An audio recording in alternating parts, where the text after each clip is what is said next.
ব্রহ্মার ছায়া থেকে কর্দম মুনির সৃষ্টি হয়েছে।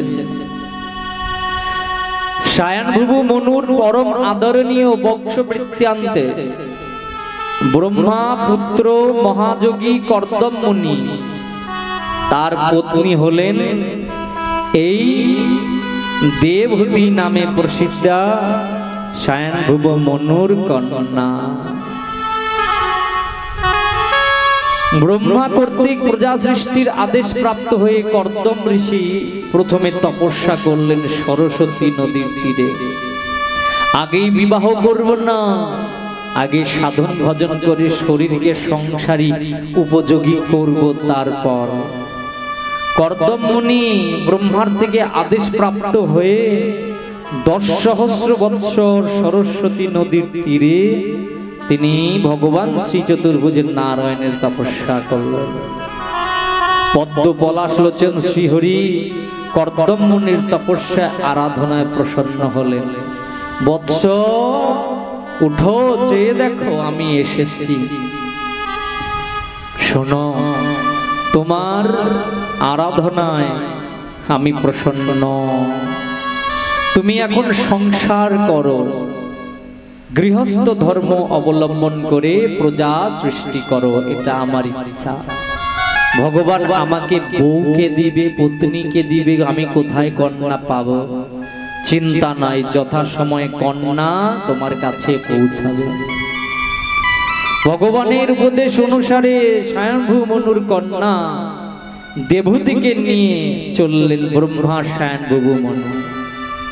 কর্দম মুনির হস্তে সমর্পণ করলেন ব্রহ্মা এবং স্বয়ংভূ মনু। এই আমার কন্যাকে গ্রহণ করো, সংসার করো, ভালো থাকো, সুখী থাকো। বিবাহের প্রথম দিন থেকে ঋষি কর্দম মুনি তিনি ধ্যান সাধন পরায়ণা হলেন। ভগবানের সেবা সমাধিতেই মগ্ন হচ্ছেন। আর ওইদিকে নবপরিণীতার সদ্য বিবাহযোগ্য কন্যা, সেই বিবাহিত কন্যা দেবহূতি তিনি পতির সেবা করছেন ধর্মে। যখন তিনি সমাধিতে রয়েছেন তার জন্য অপেক্ষা করেন। স্বামীর উপাসনা দিতে সহায়িকা রূপে তিনি রয়েছেন, বাধা দেননি, বিরক্ত করছেন না। ইনারা তো ঋষিকুল, ঋষি সমাজ, ইনারাকে সংসারকে প্রাধান্য দেন না, ইনারা ভজন সাধনকে প্রাধান্য দিচ্ছেন। ঠিক আছে। একদিন কর্দম মুনি সমাধি থেকে উত্তীর্ণ হলেন, সাধন ভজন অনেকটা হলো। কাছে দেখছেন নারী, অতি কৃষা, তুমি কে? আমি আপনার পত্নী দেবহূতি। ও, আমার তো মনেই নেই সংসার পালনের কথা, আমি যে গৃহস্থ ধর্ম অবলম্বন করেছি। পত্নী দেবহূতির মন অভিলাষ পূর্ণের জন্য, তার সেই স্বামীর সোহাগ, সেই প্রেম ভালোবাসা লাভের জন্য, দাম্পত্য সুখ প্রদানের জন্য কর্দম ঋষি তিনি মনস্থ করলেন, স্থির করলেন। দুজনে রূপবতী এবং রূপময় কিশোর রূপ ধারণ করলেন।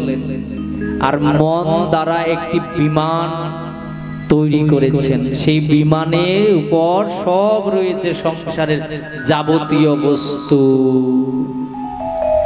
সস্ত্রীক বিমানে আরূঢ় হলেন, পরিভ্রমণ করছেন বহু দিন নিজের ইচ্ছা অনুসারে। মনোরম মনোরম স্থানে পরিভ্রমণ করছেন সস্ত্রীক দেবহূতি এবং কর্দম ঋষি। বিমানেই তাদের বিলাস হচ্ছে, দাম্পত্য জীবনে সুখ ভোগ হচ্ছে, স্ত্রীর মন অভিলাষ পূর্ণ করছেন।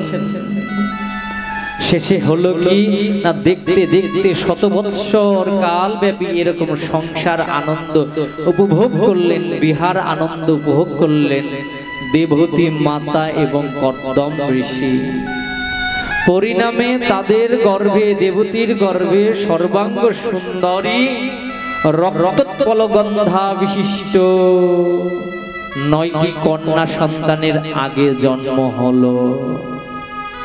কলা, অনসুয়া, শ্রদ্ধা, হবির্ভূ, গতি, ক্রিয়া, খ্যাতি অরুন্ধতী ও শান্তি চললেন কর্দম ঋষি। পত্নী ঠেকিয়ে দিলেন, দাঁড়ান, কোথায় চলছেন? এত সকল কন্যার বিবাহ কে দিবে? আর আমার সংসার বাসনা তো এখনো পূর্ণ হয়নি। আর কিছুদিন সংসারে থেকে যান, আমার মন অভিলাষ পূর্ণ হয়নি, কামনা বাসনা যায়নি। কর্দম মুনি বুঝতে পারলেন এখনো তার বৈরাগ্য উৎপন্ন হয়নি, বিরক্ত আসেনি। শোনো ভদ্রে, ভগবান কলাংশ রূপে স্বয়ং হরি তোমার কোলকে আলোকিত করে আমাদের গৃহে আসবে কপিল দেব নামে। তোমাকে ভক্তি যোগ ব্রহ্মতত্ত্ব জ্ঞান উপদেশ প্রদান করবে, তোমার সংসার বন্ধন ছিদন করবে। ঠিক আছে, আমি কয়েকদিন ততদিন পর্যন্ত সংসারে অপেক্ষা করি। পুত্র সন্তান লাভ হলে কিন্তু আর বাধা দেবে না, আমি কিন্তু আমার ভজন সাধন নিয়ে চলে যাব। তাই হলো। ধীরে ধীরে সময় এগিয়ে এলো। কর্দম মুনি আর কিছুদিন সংসারেই রয়েছেন। 9টি কন্যা রয়েছেন, তাদের বিবাহ দিতে হবে। অকস্মাৎ শুভ সময়ে শ্রী ভগবান হরির কলাংশ অবতার রূপে সেই লুপ্ত শাস্ত্রের পুনর্প্রচার হেতু, সাংখ্য শাস্ত্র ভক্তি যোগের পুনর্প্রচার হেতু ভগবান কপিল দেবের আবির্ভাব হলো। बोलिए श्री भगवान कपिल देव भगवान की जय हो, कपिल देव की जय हो। श्री मधुसूदन श्रीहरि सिद्ध कपिल देव रूपे देवतीर पूर्ण गर्भके आलोकित करे तार कुटियाते रयेछेन शिशु कुमार अपरूप देखते। सर्वांगे श्री विष्णुर चरण चिन्ह आदि रयेछे। 7টি কন্যাকে, দেবতীর কন্যাকে 7 জন ঋষির হস্তে সম্প্রদান করলেন কর্দম মুনি, বিবাহ দিলেন। এরপর ওই কপিল দেব ভগবান যিনি পুত্র, তাকে প্রণাম করলেন। একদিন প্রণাম বন্দনা করলেন। পুত্ররূপী ভগবান কপিল দেব পিতা কর্দমকে তত্ত্বজ্ঞান উপদেশ করলেন, এবার আপনি আসুন, সংসার গড়েছেন, সাধন ভজনে প্রতি হন, মায়ের দায়িত্ব আমার উপর ছেড়ে দিন, আমি দেখে নেব। কপিল দেবকে প্রণাম করলেন। প্রদক্ষিণ করে তিনি সেই বন জঙ্গলে চলে গেলেন সাধন ভজনের জন্য। ঘরে রয়েছেন এখন মা, যার বিষয় বাসনা যায়নি, এমন একটি নারী যার প্রতি চলে গিয়েছেন বৈরাগ্য নিয়ে বনে সাধন ভজনে। কি একটা বিষম পরিস্থিতি! স্ত্রীর বিষয় বাসনা এখনো যায়নি, আর স্বামী বিষয় বৈরাগ্য নিয়ে তিনি গোবিন্দ ভজনে রত। কি হবে এখন? সাক্ষাৎ ভগবান যার গৃহে সেবা নিচ্ছেন, কোনো চিন্তা নাই, সব ঠিক হয়ে যাবে। আজ কপিল দেব এক আসনে বসে আছেন পুত্র রূপে, সর্বাঙ্গ সুন্দর যার চেহারা, দিব্য মনোহর পুত্র জ্ঞানে আবার ভগবত জ্ঞানে প্রণাম করে কপিল দেবকে প্রশ্ন রাখছেন মাতা দেবহূতি। স্বামী বলে দিয়েছিলেন সাক্ষাৎ পুত্র না ভগবান আসবেন, তাহলে সাধন ভজন তো আমি জানি না, নারীর উপর কি শিখবো, শেখার সময় পাইনি, তাই যেন প্রণাম করে নিচ্ছেন আগে। হে বিদুর, তত্ত্বমার্গের পরাকাষ্ঠা পথ প্রদর্শক, পরম তত্ত্বের চরম লক্ষ্যের মার্গ প্রদর্শিত ভগবান কপিল দেব সামনে বসে আছেন। মৃদু মন্দ হাস্যবদন বিকশিত, শান্ত প্রশান্ত মূর্তি কপিল দেব ভগবান।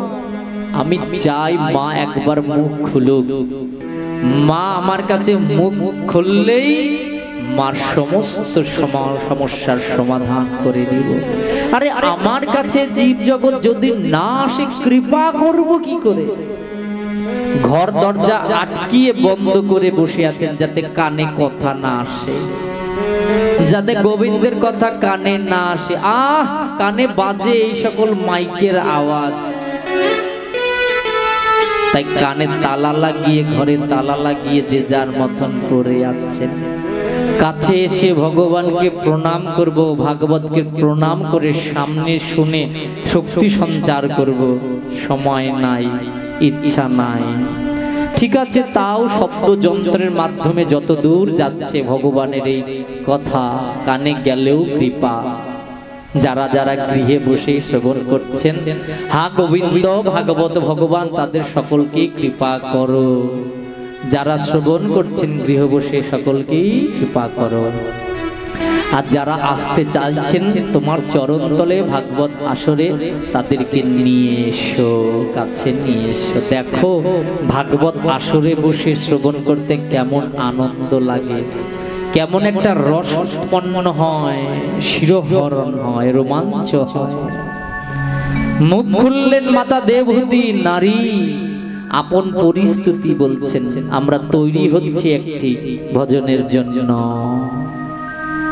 সাধু সঙ্গ সৎসঙ্গে বৃন্দাবনে বসে সৎসঙ্গের মহিমা শ্রবণ করো। নির্বন্না নিতরং ভূমন্য সদিন্দ্রিয় দর্শনা येन सम्भ्यव्यमानेन प्रपन्नान्धं तम प्रभु। हे प्रभु, हे तत्व मार्गेर परम चरम परमष्टा श्री नारायण, स्त्री जाति सहजे ना जाने भालो मंद, कि रूपे संसार छूटे छूटे भव बंध। काके बोलছেন? पुत्र रूपे भगवान एसेছেন। आगे निजेर जातटा, निजेर परिस्थितिटा, निजेर अक्षमताके स्वीकार करे चरणे राखलेन। আগেই বলে দিলাম আমি স্ত্রী জাতি, সংসারে সময় বেশি যায়, সকলের মুখে আহার বিহার দিয়ে তারপরে খাই, সকলের মুখে হাসি ফুটিয়ে তারপর বিশ্রাম করি, সকলের থেকে কত শত কথা শ্রবণ করে সংসার বাঁচিয়ে রাখছি। প্রভু আমার থেকে কি আশা করবে?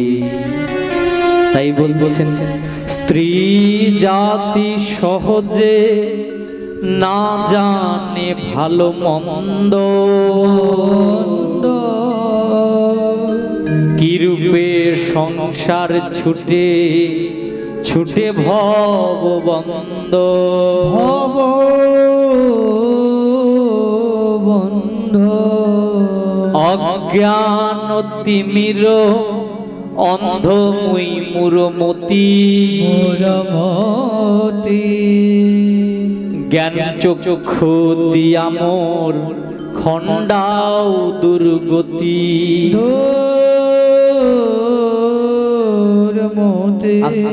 এইদিকে একটা নারী জাতির নারীর কণ্ঠ শুনেন, এত কিছু করে সব সময় পরিবেশন হয় না। আপনারা কি সুন্দর শ্রবণ করছেন, শান্ত কন্যার মতো। এই দিকে দিকে শ্রবণ করুন, ভগবান কৃপা বর্ষণ করবে। আপনারা যত শান্ত হয়ে মুগ্ধ হয়ে শ্রবণ করবেন, ততই ভাগবত নিত্য নতুন সিদ্ধান্ত দিবে, মনি রত্ন দিবে, ভক্তি বৈরাগ্য দিবে। আপনারা মন দিয়ে শ্রবণ করুন। এক নারীর বেদনা, গৃহস্থ নারীর কান্না, সারা জীবন সংসারকে দিল, স্বামী চলে গিয়েছে, তার কামনা বাসনা এখনো যায়নি, ঘরে একা, দিনকাল ভালো না, কি হবে, আমাকে কে দেখবে? এরূপ পরিস্থিতিতে এখানে দেবতী মা প্রশ্ন রাখছেন, এ ঘোর সংসার পার কর দয়াময়, মাতৃভাবে কৃপা করি ঘুচাও সংসার।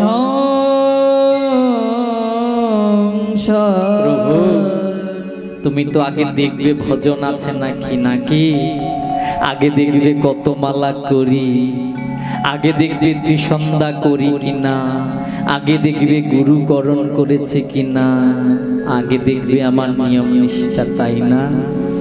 আগেই আমি চরণে প্রপন্ন হলাম, কিছু নাই, তুমি কৃপা করো, এর পরের থেকে সব সাধন ভজন করো।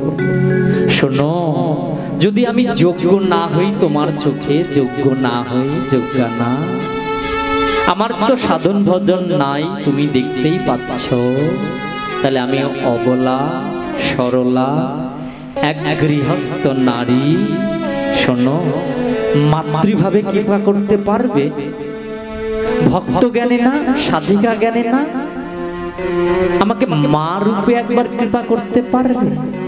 হ্যাঁ মানছি তুমি ভগবান, কিন্তু এসেছো তো হৃদয়াসনে, স্তন দুগ্ধ তো পান করেছ।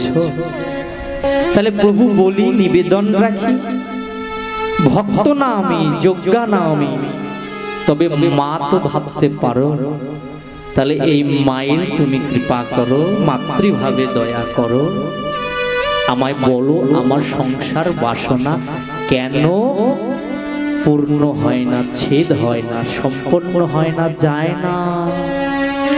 প্রভু শোনো, সংসারে আমি যত বিষয় সুখ ভোগ করেছি, ইন্দ্রিয় সুখ, দেহ সুখ, যত তোমার পিতা আমার স্বামী দিয়েছে, সংসারের যত সকল আমি সুখ ভোগ করেছি, একটা নারী জীবনে কল্পনা করতে পারে না, ভাবতেও পারে না যে আমি এত সকল ইন্দ্রিয় সুখ, বিষয় বাসনা আমি ভোগ করেছি। এত সুখ দিয়েছে আমার স্বামী, দেহ গেহ, আহার বিহার, দাম্পত্য সব। কিন্তু আশ্চর্যের বিষয়, এই ইন্দ্রিয় লালসা যায় না কেন? নিত্য নতুন দুষ্ট অনিত্য ইন্দ্রিয় লালসার উৎপীড়নে, তাড়নায় পরিশ্রান্ত আমি অতিষ্ঠ হয়ে গিয়েছি। দেখো দেখো, ক্ষীণ হয়ে আমি যেন ঘোর সংসার রূপ অন্ধকূপে পতিত হয়েছি। তাকি তো আছো আমার নয়নের দিকে, দেখো আমার বিষয় বিষ বাসনা তুমি আমার নয়ন মাঝারেই দেখতে পাবে। এখনো মনে করছি স্বামী আসবে, আমাকে সোহাগ দিবে, আমার দেহ গেহ সম্বন্ধীয় সুখ দেবে। দেখো দেখো, আমার অভিলাষের শেষ নাই, অভিলাষের শেষ নাই। হে দয়াময়, এই দুরতিক্রম্য অজ্ঞান অন্ধকার ভবপাশাঘর সংসার সুপারাপার কি করে হওয়া যায়, কৃপা করে মাতৃজ্ঞানে উপদেশ দাও। এবার ভগবান কপিল দেব মুখ খুললেন ভাগবতে বড় প্রসঙ্গ। কপিল অষ্টাধ্যায়ী ৮ অধ্যায় রয়েছে, আমরা তো এক অধ্যায় ভালো মতন শ্রবণ করতে পারবো না, বিস্তৃত ব্যাখ্যা থাকবেন 10 ঘন্টা, বলুন তাহলে হবে। হরিবল সীমানা করে দিয়েছেন, তাড়াতাড়ি ছেড়ে দিতে হবে, তাড়াতাড়ি। সকলের এরপরে নিত্য কর্ম রয়েছে, নিয়ম সেবা মাস, কার্তিক ব্রত, উষাকালে জাগরণ, ব্রাহ্ম মুহূর্তে। ভগবান কপিল দেব বলছেন, হে মাতা, তুমি কোন বিষয় ভোগের কথা বলছো? জীবের চিত্তই তার বন্ধন এবং মুক্তির কারণ রূপে প্রসিদ্ধ। বিষয় বাসনায় অভিনিবিষ্ট চিত্ত বন্ধনের কারণ, আর ওই চিত্ত পরম ঈশ্বরে আকৃষ্ট হলে সেটি মুক্তির কারণ। আগে বুঝে নাও, যে মন বিষয় বাসনায় বদ্ধ আকৃষ্ট হয়েছে, তার দ্বারা গোবিন্দ সেবা পূজা অর্চন সাধনা পরপারের যাত্রা উদ্ধার হবে না। পরন্তু অথচ অপিত যে মন সংসারের মধ্যে হালকা হালকা চলে আর ভারী ভাবে অভিনিবিষ্ট ভাবে ভগবানের সেবা পূজাতে রয়েছে, গোবিন্দ গুরু গোবিন্দ সেবা রয়েছে গৌর গোবিন্দের মধ্যে, সেই মন দ্বারাই মুক্তি পাবে, ভক্তি লাভ করবে। শোনো মা, তুমি যে সকল বিষয়বস্তু ভোগ করেছো সেগুলো লিমিটেড, সীমিত। তুমি পূর্ণ ভগবানের সঙ্গে সম্পর্ক করো, দেখবে তোমার সমস্ত কিছু পূর্ণতা লাভ করে। জড়জগতের এই সকল বিষয়বস্তু এগুলো অপূর্ণ। আজ 10টা রসগোল্লা খাওয়ার পরে আবার পরশু 10টা ওই পানিপুরি ফুচকা খাওয়ার জন্য মন চাবে। ষষ্ঠী থেকে আরম্ভ হবে, দশমী পর্যন্ত ছুটবে মন। ষষ্ঠীতে কচুরি দিয়ে আরম্ভ হবে, আর দশমীতে আগেই চিন্তা করছেন দশমীর দিন কিন্তু এটা হবে। আরে কচুরিটা মুখে দে গেল চিব না, কচুরি খেতে খেতে খেতে ষষ্ঠীর দিন দশমীর কথা পরিকল্পনা করছেন।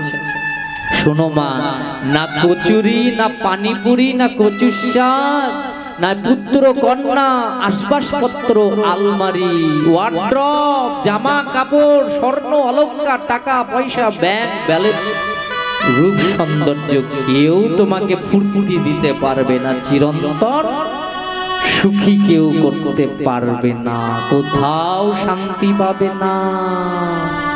মন বারবার চাবে আরো আরো আরো, নতুন নতুন নতুন। তুমি তো নিজেই পরীক্ষা করে বসে আছো, আমাকে তো বললেই এত বিষয় বাসনা ভোগ করেও তোমার মন অশান্ত। কাজে শোনো, পূর্ণ বস্তুর সঙ্গে সম্পর্ক করো।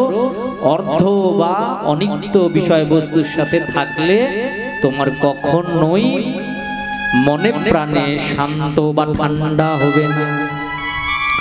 শোনো, ওই দেখো তালা আর চাবি, ওই তালার কিন্তু একটাই চাবি থাকে। যে চাবি দিয়ে বাদিকে ঘোরালে তালা বদ্ধ হয়ে যায়, সেই চাবি দিয়ে ডান দিকে ঘোরালে তালা উন্মুক্ত হয়। কি বুঝলে? মন হচ্ছে চাবি। তুমি মনকে গোবিন্দের সেবা পূজায় লাগিয়ে দিলে মন আপনা আপনি তোমাকে বিষয় বাসনা থেকে মুক্তি করে তোমাকে শান্ত করবে। আর মন যদি তুমি বিষয় বাসনার মধ্যে লাগিয়ে দাও, ঘুরিয়ে দাও, সকাল থেকে উঠার পর সংসার সংসার, নাই নাই, খাই খাই, আমি আমি আমি, আমার আমার আমার করে চলো, তাহলে মন তোমাকে সংসারে ডুবিয়ের মধ্যে রাখবে, বদ্ধ হয়ে যাবে। তাই মা, তুমি সর্বদা মনকে ভগবানের চরণে নিমগ্ন করো। দেবতী মাতা বললেন ভগবানকে কি করে সংসারে, ভগবান মনকে কি করে ভগবানের চরণে রাখবো? কপিল দেব বললেন সহজ উপায়, ভক্ত সঙ্গে সৎসঙ্গে সর্বদা আমার কথা শ্রবণ করো। এতটুকু পারবে তো? তা নাকি সময় নাই না পারবো। যা জ্বালা খাচ্ছি সংসার থেকে, যে বিষের ট্যাবলেট গুলো সংসার থেকে গ্রহণ করছি, একটু গোবিন্দকে সময় দেওয়ার বের করেই ছাড়বো 7 দিন। হ্যাঁ, তাই বললেন কি সৎসঙ্গের মহিমা, সৎসঙ্গের মহিমা। এই তো মনকে সৎসঙ্গে লাগিয়ে দাও।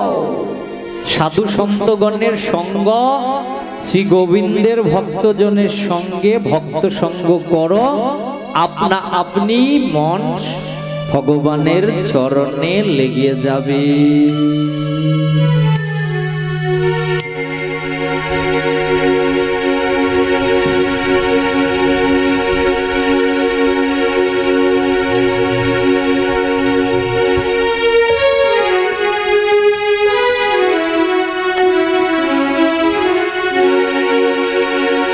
वृंदावन में श्री चरण में हमको रहना है। ओ वृंदावन में श्री चरण में हमको रहना है। वृंदावन में श्री चरण में हमको रहना है। वृंदावन में श्री चरण में हमको रहना है।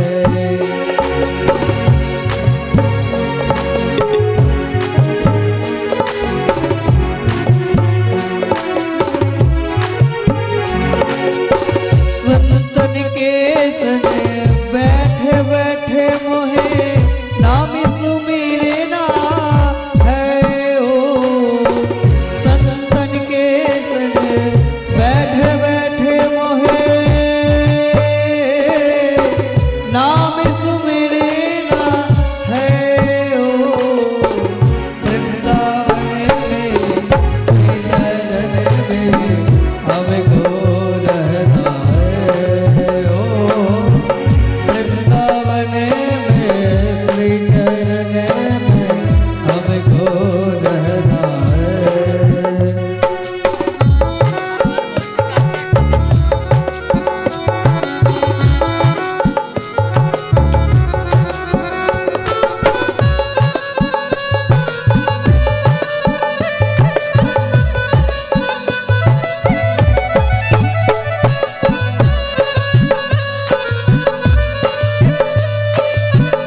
रज चंदन तुलसी कंठी, ब्रज रज चंदन तुलसी कंठी, ब्रज रज चंदन तुलसी कंठी, ब्रज रज चंदन यही मोरा गहना है ओ, यही मोरा गहना है।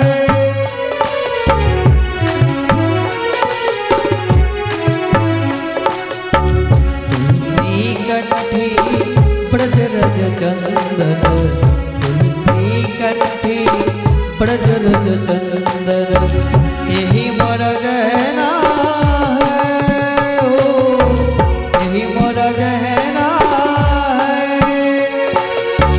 श्री राधा नाम की अभिनव धारा, श्री राधा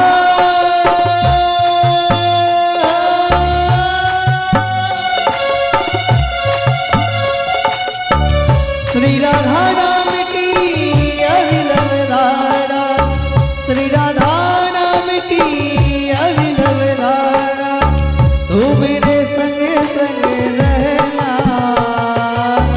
तू मेरे संग संग बहना। वृंदावन में श्री चरण में हमको रहना है ओ, वृंदावन में श्री चरण में हमको रहना है।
दुख सहना कुछ नहीं कहना, सुख दुख सहना कुछ नहीं कहना, कर मन का जान के सहना, कर मन का जान के सहना, सुख दुख सहना कुछ नहीं कहना, सुख दुख सहना कुछ नहीं कहना, कर मन का जान के सहना, कर मन का जान के सहना।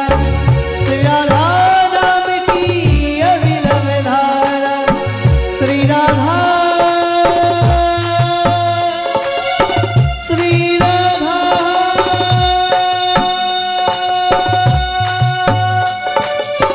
श्री राधा नाम की अभिनव धारा, श्री राधा नाम की अभिनव धारा, तू मेरे संग संग बहना, तू मेरे संग संग बहना।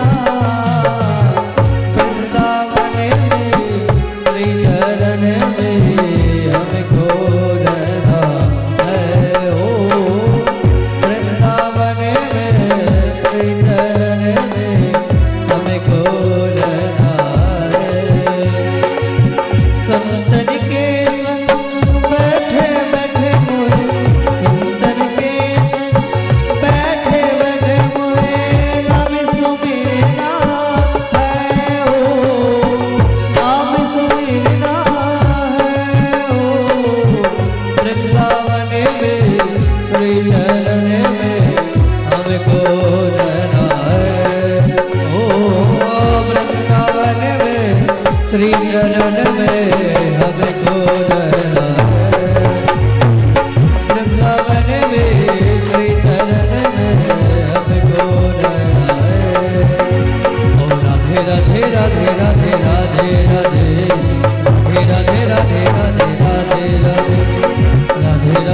राधे राधे राधे राधे राधे राधे राधे राधे राधे बोलो राधे बोलो राधे बोलो राधे बोलो राधे श्री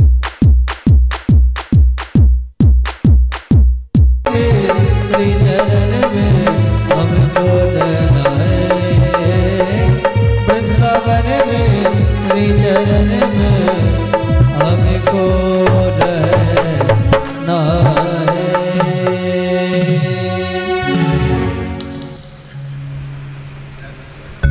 वृंदावन में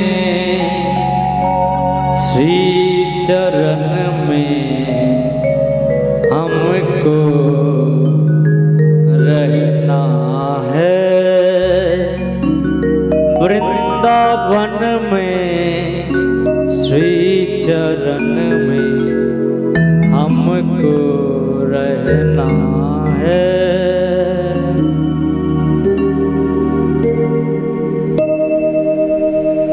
কপিল দেব বলছেন, মাগো ভগবত ভক্ত রসিকের চরণ তলে বসে তাদের মুখ বিগলিত শ্রী হরি শ্রীকৃষ্ণ গোবিন্দের আমার সেই দিব্য লীলা কথা তুমি শ্রবণ করো। सतां प्रसंज्ञान मम वीर्य संविद भवन्ति हृदकर्णा रसायनः कथः तज्जस्ना दासु अपवर्गो वर्त्मनि श्रद्धारतिर्भक्ति अनुक्रमिष्यति। सर्वत्र सत्संगे বসে সেই অপবর্গ প্রদায়ক ভক্তি প্রদায়ক ভগবানের নাম রূপ লীলা কথা শ্রবণ করো, সৎসঙ্গে থাকো। সৎসঙ্গ বলতে কি বোঝাচ্ছে? যেখানে প্রসঙ্গ থাকবে। কার প্রসঙ্গ থাকবে? মম বীর্য সংবিদ। কপিল দেব বলছেন আমার, অর্থাৎ শ্রীহরি ভগবানের কথা প্রসঙ্গ লীলা থাকবে, সেখানে বললেন সেটি সৎসঙ্গ। সাধুর লক্ষণ বন্দনা করলেন, সেখানে সাধুর লক্ষণ দেখাতে গিয়ে বললেন যারা আমার চরণে অনন্যভাবে সেবা পরায়ণ হয়ে রয়েছে তারাই শ্রেষ্ঠ সাধু। এমন সাধু সন্তজনের মুখে তুমি মা ভগবানের লীলা কথা শ্রবণ করো। অনেক তথ্য ব্যাখ্যা করলেন দেবতী ঠাকুরানীকে, কখনো মাতৃজ্ঞানে কখনো ভক্ত জ্ঞানে। এক এক করে বদ্ধ জীবের কি করে দেহান্তর প্রাপ্তি, পুনর্বার ধরাধামে আগমন, গর্ভে বাস, গর্ভ যন্ত্রণা আদি সকল সব কথাই তুলে ধরলেন। মৈত্র ঋষি বললেন হে নিষ্পাপ বিদুর,